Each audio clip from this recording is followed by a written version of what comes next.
in our 6 best of ones here for you today. We've got Mad Kings versus Midas Club this time around, and getting into this draft a little late, but you know, grandparents are priority in my life, and we take a look at the bands of picks from these teams.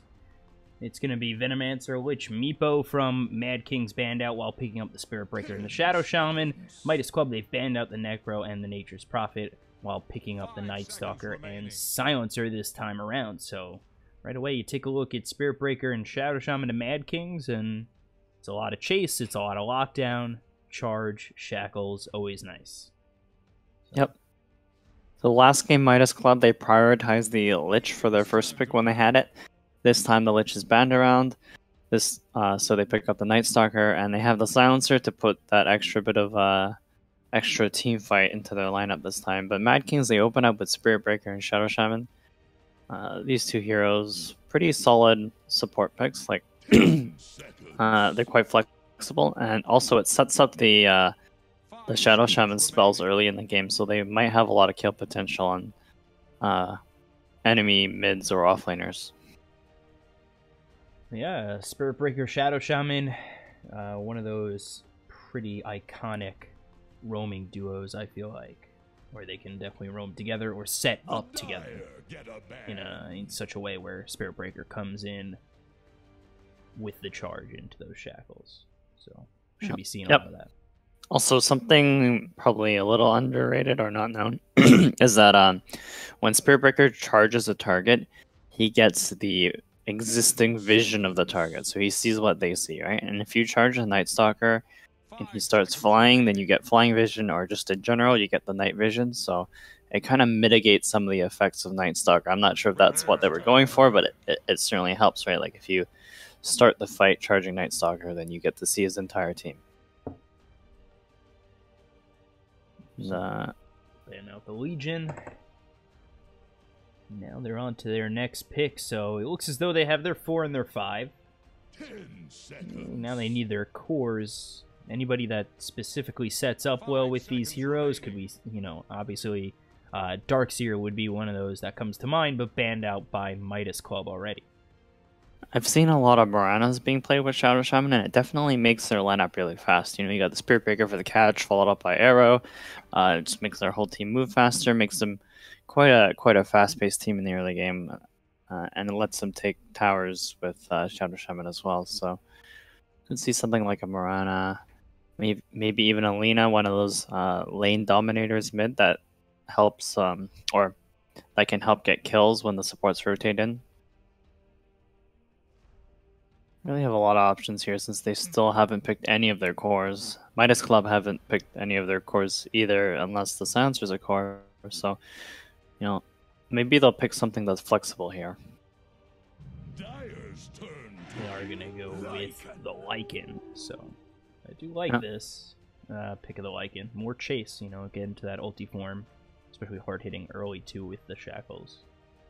It's more chase, but also Mad Kings' lineup looks very push oriented right now. You have the wards from the Shadow Shaman, you have Lycan, who naturally likes to push, and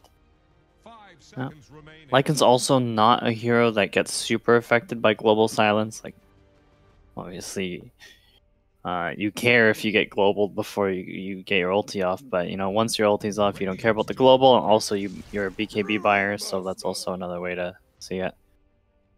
And then you've got Brewmaster coming out for Midas Club, so Brew, Silencer, and a Night Stalker coming out so far for Midas Club. And, you know, it seems like they lack a little bit of control thus far. They do lack a bit of control, but they're also really tanky right now. You have Night Stalker, Brewmaster, and Silencer's not that, like, the squishiest support in the game either, so they're looking pretty strong against potentially getting hunted down by Spirit Breaker. But a lot of the esports, or not a lot of esports, a lot of the Dota people that I've talked to in the competitive scene, they seem to like the Brewmaster hero for 2 reasons. First of all, he's really hard to knock out in lane. Like, he's tanky, he's got a little bit of evasion, or a little bit of slow, or a little bit of drunken haze.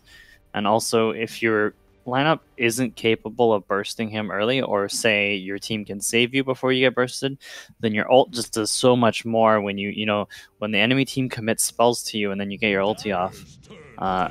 It really helps your team a lot, and I think this game he's pretty much always going to get his ulti off because they can use Global Silence as a counter initiation. And the Mad Kings definitely look like they're going for a push lineup this time. I'm not sure if I agree with a Dragon Knight pick this early on, especially if you haven't seen the safe lane or the mid from Midas Club, so they could totally counterpick the Dragon Knight. Yeah, definitely an interesting pick, but it's more lockdown and more heavy push from them. I think Mad Kings are just looking to overwhelm Midas Club early, but even if it doesn't work out for them early, it looks like a lineup that could still handle itself going mid, and maybe not as much late game, but mid game looks pretty okay for them too. Yep. Lina, definitely a very good pick against Dragon Knight. She's really good against him in lane, and she does a ton of magic damage, so she doesn't really care much about the high armor from Dragon Knight. Also a lot of kill potential with that Night Stalker roaming in, so I feel like the same could be said the other way too. Mad Kings charge and shackles over mid. You line that up with the Dragon Tail. Could take out the Lina. Have a pretty good lane. Yeah. There's two things that make Lina really I think the perception is that Lina gets ganked really easily, but there's two things that make her really good at that. Really good at preventing ganks, which is one, she pushes the lane quickly so that she's not actually obligated to stay in the lane too long because she can just blast a creep wave and walk away. So like the timing window to gank her is a little smaller, and the other thing is that her range is so high that it might actually be difficult for a Dragon Knight to get close to the Lina without the Lina suspecting, hey, maybe I'm getting charged or something, because I think 700 attack range is quite a bit. But we'll see if they can most certainly make these ganks happen, especially if they rotate a Shadow Shaman. And then this CK pick was quite quick after that ban, so I think they really had that in mind. CK, Lina, Brewmaster, Silencer, and Night Stalker. And, I did say a little earlier in the draft that they were lacking, their lockdown, but now here with Lina and Chaos Knight, I think they're pretty good to go, especially with the high damage output Chaos Knight's going to put there, and Lina a little further into this game. Yep, and there's really not a lot of AoE coming out of Mad Kings. Like, they have the ulti on Dragon Knight to help give some attack splash, but they don't have anything that immediately clears the illusion. Something like an LC nuke, or even Zeus bolts, or sorry, Zeus arc lightnings. But Batrider, good pick for Mad Kings. Helps give them a little bit more pickoff potential, especially when you have to initiate on a target like Night Stalker and Lina that have to be sitting them back. But speaking of Night Stalker is really good against Batrider because of that vision advantage, so we'll have to see how well this Batrider actually performs in the mid game. You think there could have been a better offlaner for Mad Kings other than Batrider since he struggles against the Night Stalker? So I don't remember what the bans are, but we can't see them. But something maybe like a Legion Commander or an Earthshaker maybe would have been really good. I think one problem that Mad Kings might have is actually just being able to deal with the Chaos Knight and the Lina, because dealing with Chaos Knight's one specific task, which is you need AoE, or you need to actually stop him from casting his ult.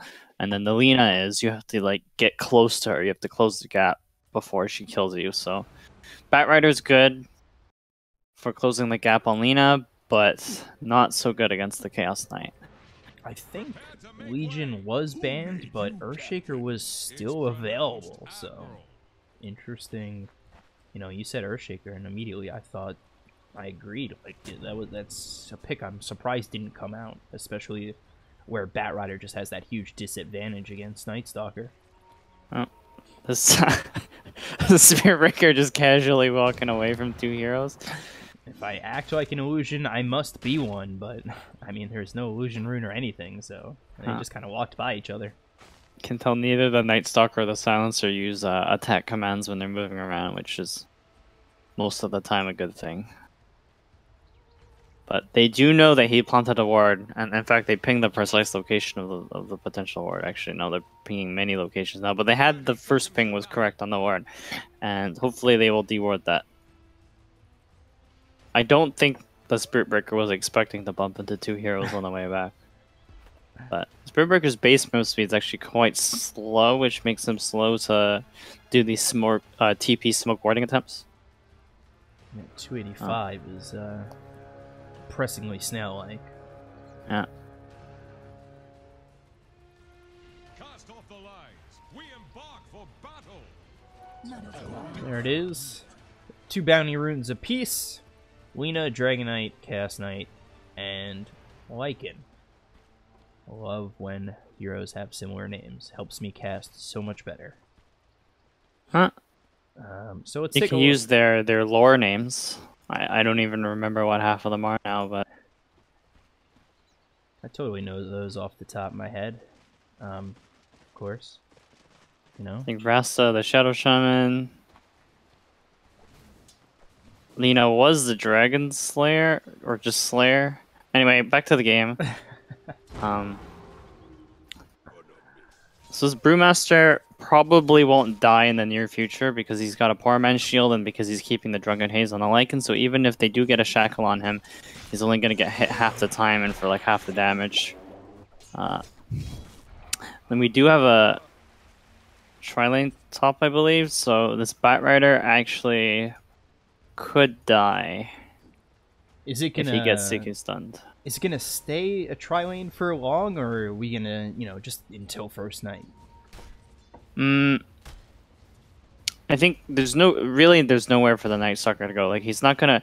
If he was gonna go bottom, he would have started bottom because it's a long walk for him right now. Yeah. So I think he just focused on zoning out the Bat Rider, and realistically, this Lina doesn't need any help in this lane, and the Night Stalker doesn't really do anything until the Dragonite's slow. Because if Night Stalker comes and the Dragonite just walks away, and maybe you could say that if the Night Stalker loses moves out of this lane, the opportunity costs that the Bat Rider gets more EXP. But so far they're doing a really good job of zoning this Bat Rider. Bat Rider's only level 1 still, 3/4 through it. Yeah, not looking too good, and only 1-0, so definitely gonna be a rough lane for the Bat Rider. Brew having a bit of a better lane, but you know, we are seeing the Brewmaster struggle over bottom as well. Yep. There's an Invis on the Shadow Shaman, so we could see something interesting here, but the Creep Wave is under Lina's tower, so I don't think that will happen anytime soon. He also took Ether Shock and not Shackles first, so... Oh. Well then. What? Is that the play? Shackles does like the same damage. I guess it costs more mana. Ooh, up top, Bat Rider looking like he's gonna go down first. Tries to heal himself up, but -2 this early into the game, and Silencer will get first blood. And in mid, take a look. action. Give him the Ether Shock. And they are gonna get the charge, but again, no Shackle to line that up with, so there's really nothing more they can do. Gave him the Ether Shock. Yeah. Oh.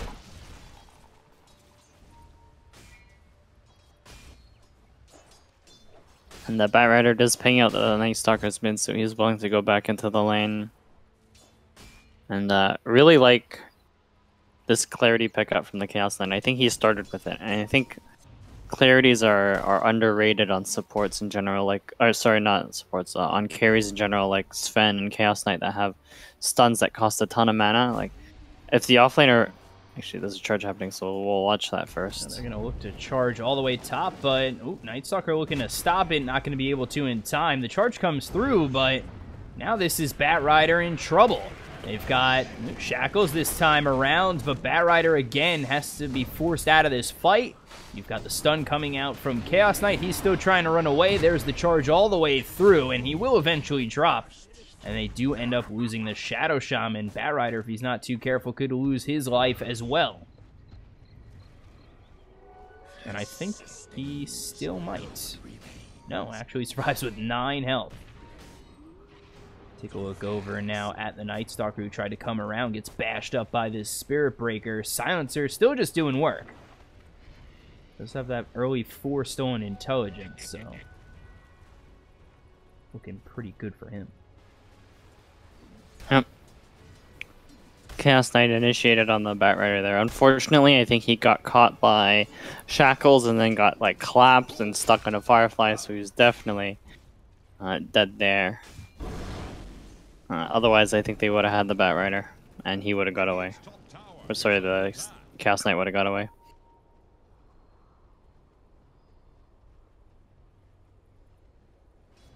Now this Panda is was just about even on EXP with the Lycan. The Lycan's now slightly ahead, so Panda's actually doing really well in this lane. He's shrining up, so he'll be full mana to help harass this this Lycan from now on.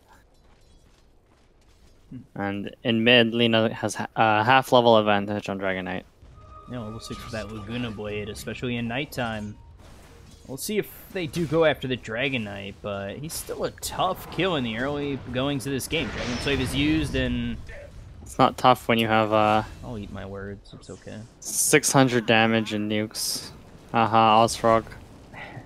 And then up top, they do take out the CK. It's just like when you instantly regret the words chosen, where I'm like, ah, no, you know, he's a hard kill in the early goings of this game. He's dead. Alright, never mind. Just, you know, instant feels bad. So, Yep. 3-2 lead this time around for Midas Club. They have a 1k net worth lead in the early game. We'll see how they work with an early game advantage, as you know, it looks like their team, at least in my eyes, is going to work better late. Mid. Take a look over mid. Lina might be in a little bit of trouble as the charge comes in, as well as the other dragon form used by this Dragon Knight. They get themselves the Dragon Tail, followed up by that nice Ether Shock.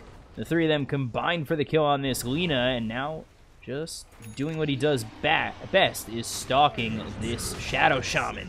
They're going to try and kill him off, but he's going to be able to TP out with no mini stun available, or no stun available for the side of the Dire. While that's all being said and done, they lose the Brewmaster over bottom. And Night Stalker is still actually chasing this Spirit Breaker. He'll charge right in, and now he's hit with that Static Storm. Flame Break going to throw him back. There's the Arcane Curse, as well as the last word thrown out on the Batrider. That'll save the life of the Night Stalker. Yep. Meanwhile, while all of that was happening, Dragon Knight took the tier 1 mid. Well, technically the Lina denied it, but let's just... Oh. Right out of Dragon form, Light Strike Array, Laguna Blade, Dragon Slave, and Night Stalker here.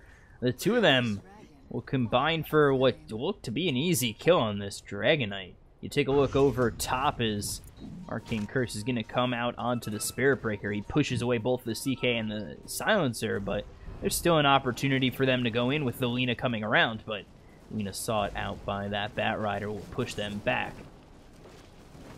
It doesn't look like they'll continue to go in. Oh. We've got DK in here now, and the charge is going to come all the way through on this Lina. But now what's your next move, Spirit Breakers? You've got the rest of the team coming up behind you, but really not much damage just yet. Ether Shock does hit on a couple of these heroes. They pull in the Batrider. He's immediately cleaned up by the Lina Night Stalker Chaos Knight combination. They look towards this Shadow Shaman with the charge coming through onto the Night Stalker. Not too sure that's going to end up being enough, but now you've got the Outer Dragon Form coming out from DK. He starts to hit away at this Lina. They do clean her up, and now CK gets himself close and pulling himself in. It might be a little bit of trouble, but Brewmaster TP's up top. He splits. They look towards this Dragon Knight, who's going to be hit with that last word. Try to get that kill on the Night Stalker, just get that last hit on him. Now they look for even more. Brewmaster continuing to zone out this Dragon Knight, may even get a kill on him. One more shot will do it, and right back into the Brewmaster form, he'll get that last hit, and he'll find himself in between both the Shadow Shaman and the Batrider, as well as this Lycan. He'll be killed off, and it's a double kill for the Lycan. Well, definitely feels like Dire have to be more careful of how they take their fights. And this Lina's kind of misstepped twice. She got caught mid, lost her mid tower, and then over there, just like the Dragon Knight just walked up to him and stunned him. So, bit of an unfortunate fight for Dire. I think This puts Lycan far ahead of the Lina and the Chaos Knight. Yeah, Lycan at 4,400 net worth, Lina at 3,500, so big advantage there. Lina is one of those heroes that can catch up quite easily because when she hits level 10, her nukes pretty much one-shot the wave. And so she is a flash farmer in that regard, so I think she'll be fine this game as long as she doesn't get picked up too much. But there is a constant threat of the Spirit Breaker charge and potentially a relatively quick blink on the Batrider. They are going to go for the charge. This is actually going to come through on the Silencer, the Night Stalker, all the way through the Chaos Knight. And Spirit Breaker is going to be hit up by that Chaos Bolt as well as the pull-in. They've got themselves the Shackles coming through on the CK. He's getting quite low in the Firefly of Batrider. Still alive for the time being, but there's the charge to stun him up. They'll get themselves two. So Batrider's got a double kill. Double damage is going to be popped on the DK. They're looking for more. Ern is going to push away this Brewmaster, but I don't know how far he's going to be able to get out. They're still trying to chase, and he will not be able to survive. And now Dragon Tail on the Lina. So they finally take out the Shadow Shaman, but Lina in a bit of trouble, trying to kill off this Spirit Breaker, and will, but is going to drop to the Ern damage. Dire's top tower is about to take the plunge. Interesting pipe through these two teams, and now gonna end up using that Chaos Bolt and Reality Rift, pushing away, or pulling in, and then pushing away that Lycan. Yep. It feels like the charge was a little bit early because the Radiance heroes, or I think that's Mad Kings, their heroes weren't ready to follow up with the charge, and so instead of getting 3 heroes, I think they only caught 2, and it took forever to kill those 2, and because it took forever, Dire had time to react. Charges coming through to this CK. Lycan used ulti. Use that ult to try and catch up. He's already backing up towards this tier 2. Level 6 is this Spirit Breaker to push him a little bit further away from that tower, but there's the Global Silence. They're going to get the ult pulled off on the Chaos Knight. Still going to try and chase him out. Ether Shock to clean him up. And now there are the Serpent Wards as well as the nice Shackle to get the kill. The charge comes through on both these heroes. Spirit Breaker, one hit would do it, and he's going to get it with the Lycan. Those Necro Creeps getting themselves a double kill, so Mad King's really running all over Midas Club Elite. It's charged in 1 second. Oh, And he does get it off. that makes that a 3-for-1 trade. Very, very favorable. Oh, actually, CK, no, he's going to get hit by the charge. He can't even TP in and get the pull in. Nice meme.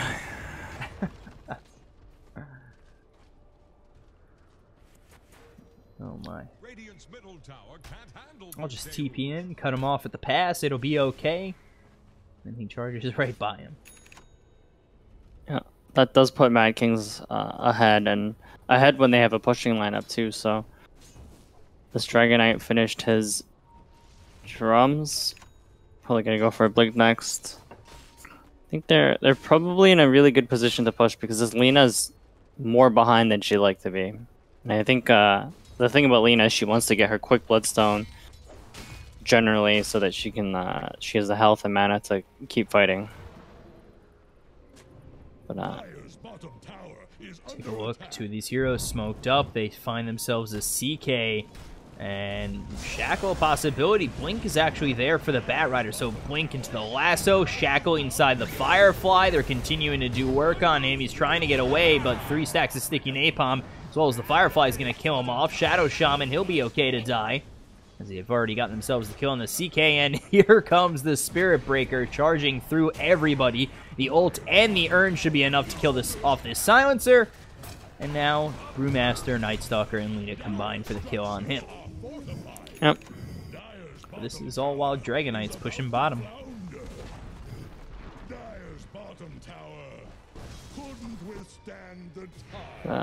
Like it looks like he's gonna scout out the CK. Oh. Lycan with these Necro Creeps gonna start to hit away at this CK. Stun comes out, not gonna hit on the Lycan, but now they're gonna continue to chase. He's really gotta see if maybe he wants to get out. Laguna Blade thrown from this Lina, but still not killed off. They've got the Howl. Silence comes in on the Dragon Knight. He's still in a bit of trouble. in between a bunch of these heroes, but Lycan ends up picking off the Lina. They've looked for the Shadow Shaman to maybe get Shackles out there, but he's not going to be able to get close enough. That fight was very interesting to watch. They were just heroes in between each other the whole time. Night Stalker getting chased by this Bat Rider. Yeah, no way you're getting out with the Dragon Tail of Dragonite coming in with the 5 stacks of Sticky Napalm. He'll fall. Shadow Shaman falls. The charge again from this Spirit Breaker. I feel like every charge hits on multiple heroes. Global Silence, I don't really know how much that's going to do to save the Brewmaster. He's going to be dropped by the Lycan. Now they look towards the CK ulti from the Spirit Breaker. They're going to continue to move on forward as DK gets the kill on the Lina. They're the only 2 alive, and another charge is there with the urn. Should be enough. First hit bash, and there it is. Spirit Breaker with another. So Spirit Breaker is really channeling the YOLO this game, but he seems to be getting multiple kills every time he charges, so it's working out for him. Yeah, and Dragonite silenced, then Arcane Curse coming out with the Void from the Night Stalker, but he is just so tanky right now and has that double damage. You really don't want to chase too far in on him, especially with a couple of his teammates around the bend. This game has been constant fighting, which I think works out for Mad Kings really well, because Lina and the Chaos Knight are heroes that need farm to get to the stages of the game where they're strong. Like Chaos Knight needs a couple items so his illusions don't die instantly, and Lina needs a couple items so that she can sustain her mana and like keep pushing and keep fighting.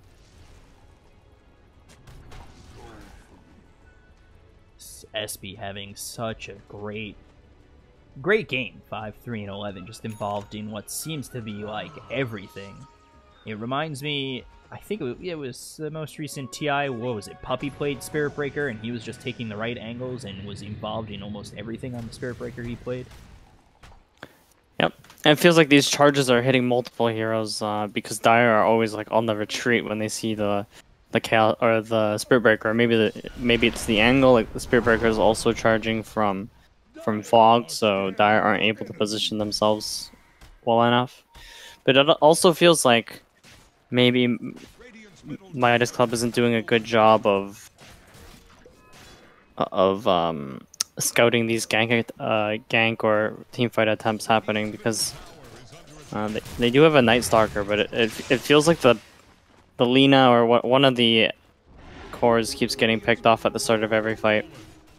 And now you're almost scared to go in on Mad Kings, and they're just going to push down these towers so quickly with Necro 3, the Wolves. They have Serpent Wards ready to be dropped at this tier 3.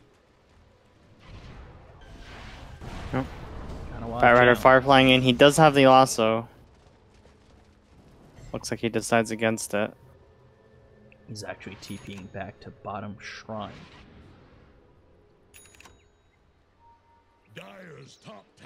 So 4,000 net worth deficit. You've got a Lycan here with Necrobook 3 looking for the Diffusal next. DK hasn't really found too much trouble past the early game. And, you know, he's going for a BKB next. A lot of lockdown, a lot of push for him. For the side of Midas Club Elite, they're down 4,000 net worth. What's really the blueprint plan to go forward and try and take back this net worth? I think now that Lina has their heals, I think they should go for a couple of pickoffs. They need to slow the item progression from Radiant in order to win this game, because their Chaos Knight needs as much space as possible. Looks like they're going for a smoke gank here. They might catch the Dragon Knight. Still hard to kill if he gets that ulti off, and he's gonna run away. There is the slow. The stun comes out from the Lina. Laguna Blade with the last word. Global Silence on top of all that, but they still don't get the kill. He's still continuing to run, and just in the nick of time is gonna be the Shackles onto the Brewmaster to save the DK. Take a look at the Lycan. He looks for the Silencer, gets the kill. Spirit Breaker doing Spirit Breaker things as he continues to lock up this team. They finally get the Yules out on the Dragonite, but Lycan's got another, and the Brewmaster who went in deep for that DK. They've got the Urn, the Dragon Tail hits on the Night Stalker. He should be another one down, and they're going to look for even more to get this Lina. They've got charge up in 2 seconds. You better get out of vision, Lina, or there is no chance you're surviving. Dragon Tail, charge, Urn, and dead once more. This time to the DK. Well, you called it. That DK was a tough kill. Looks like Radiant might push with Serpent Wards here. They've got Serpent Wards. 3 cores were, or a couple of cores were just killed off. Blink, Dragon Tail, and there was a silencer there, but no more. Necrobooks and Serpent Wards doing quite a bit to this tier 3 over mid, just 19.5 minutes in. Should be able to clean up this tier 3 in time. Ooh. No, surviving with 41 health. No, I don't think you deny that if you're dire, because it provides access to the shrines. But I think Mad King's just reset here and Possibly look for Roche. look for Roche, yeah. Maybe even go for another pickoff. I mean, they're strong enough that they can just constantly fight, but looks like they go for the Roche option. So Necrobook's going to be popped. They'll start heading in towards this Roche, just Lycan and Spirit Breaker for now. DK finally joins the mix. Dire's going to scan but not get anything out of it, and even if they come over, it doesn't look like it's going to be in time to stop this Aegis from being taken from Mad Kings. Oh. Mad King's cores are just... the Dragon and the Lycan are just crazy tanky compared to what Midas Club can dish out right now, especially because the Lena's kind of quite behind, actually. I think most of the time we see when Lena's having an optimal game, she's at least top 2 net worth, but she's 2k behind, or almost 2k behind the Dragon Knight, which won't be nearly enough to kill him. I think she needed like a Mjolnir at this point, or sorry, not Mjolnir, but at least a Maelstrom at this point. Yeah, it just seems like they threw everything in the kitchen sink last time around, and the DK still didn't get the kill. Now he's got Aegis, so you can't even throw it twice. So what do you really do? DK seems to have free reign. And he's starting to work on his BKB as well, so he'll be extra hard to kill. And Lycan gonna finish off that Diffusal Blade, so it just gets even tougher for the side of Midas Club, who are now only 20 minutes in, down 10,000 net worth.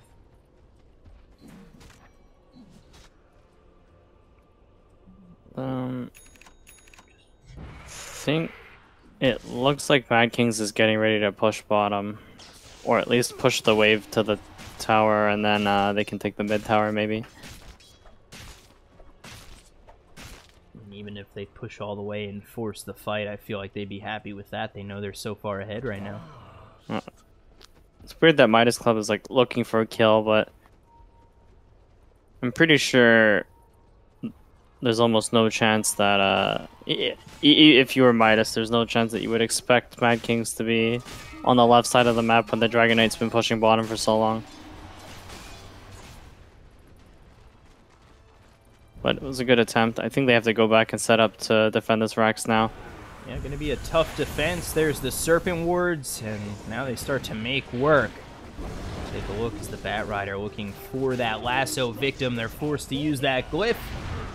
And let's see what they can do. They get the blink in with the lasso. Global Silence a touch too late. They've lassoed up this Lina, who's going to be hit by that Yules to stay alive. Trying to back up, but Lycan just doing so much damage. Charge comes through the entire side of Midas Club Elite. The Spirit Breaker just does not care. They finally get the Chaos Bolt, as well as the CK just slamming down this Shadow Shaman. They've also lost the Bat Rider, but these two heavy-duty cores of Mad Kings don't really care. Charge, Dragon Tail, continuing to hit away at this Brewmaster, and he'll end up falling. He's going to be forced to buy back. And they do end up taking out the Spirit Breaker, and now they're down to just the Lycan and the DK. They've got the Aegis out on this DK, and Lycan looks like he's going to fall next, so now it's just the DK. They might have overstayed their welcome. The DK can blink and TP out of this. Yeah, he has to try and get away. Does blink, TP. Ooh. No stopping that. Meanwhile, I believe the Wolves did take the bottom melee racks, so... And they're still looking to take the range racks. Mad Kings, they get a racks, they force 2 buyouts, they're 10k net worth ahead, they're really good, they're really in a really good position. And I think the next time all their heroes and spells are up, they might just look to push again. It really seems like, why not? There was just so much that Midas Club Elite had to throw at them that they just won't have again in another fight. They don't have these buybacks. They don't have their ults right now. Why not just push in and go for it one more time? There's a smoke from Mad Kings on the Bat Rider and the Spirit Breaker. I think they saw where Midas Club's heroes went, so... And they have this ward in the mid lane, so they know... I think they should know that they're behind them. Bat Rider with the Firefly, just trying to catch someone. Oh boy. Take a look over at the Silencer. He's going to be stunned up by the Dragon Tail. They've got the Laguna Blade that's going to hit the Dragon Knight, but not going to be enough. Yules comes out to keep this Lina alive for now, as well as the Global Silence. They've already lost the CK. Lina looks to be next. Neither of them have buyback. They've lost their mid-set of racks. Brewmaster trying to do all he can to this DK, who is getting quite low and is going to end up dropping, but you've only got 3 heroes to really deter this team, and it doesn't look like it's going to be all too likely without the CK or the Lina, just trying to buy some time. Charge comes in, you've got the Shackles. Brewmaster should be the next one to drop dead for a minute, no buyback. Night Stalker is around, but Diffusal Blade will slow him up. And one more shot from the Lycan will do it. 4 dead, GG called. And that will be it for Midas Club Elite, who now dropped to 0-2. So I think that eliminates them. So, you know, Mad Kings, they did a really good job in the early game to get a lead. And then they took that lead and just were able to just snowball, take all of the towers and, you know, just be unkillable. And I think 2 of the turning points for that were when they ganked the Lina and then the Dragon Knight took out the mid-tier 1, which made it more difficult for Midas Club to fight and defend their jungle. And then the other turning point was when that Chaos Knight died twice top. So the first time he died to a triple gank from the Shadow Shaman, Bat Rider, and the Spirit Breaker. And then the second time he died, I think, was a huge rotation from Mad Kings, which just basically put him out of the game for the early game. So that was a really well-played game. Yeah, Midas Club, it just never seemed like they could get the ball rolling. 2-9 from the CK, 3-9 from the Lina. There was just not... It just didn't seem like there was anything they could do. They were overwhelmed the whole game. So, Mad Kings, they'll take that. I'm not sure if they won their last game. Not off the top of my head, but I know Midas Club lost their last game. That puts them to an 0-2 record. And not looking good. I don't think they can make it to the playoffs of this closed qualifier. They still have to play one more, and so does Mad Kings. Now with a win, they have an opportunity to qualify if they didn't win that last game, or if they did, they could take top of the group. So we'll be back with the next and last game to Group A, and then we have Group B to follow that up. I'm your caster, BCop, at BCop92 on Twitter. I'm joined here by Franz. He's at HelloFranz on Twitter. We'll be right back with the next game coming up shortly. Thank you guys for watching.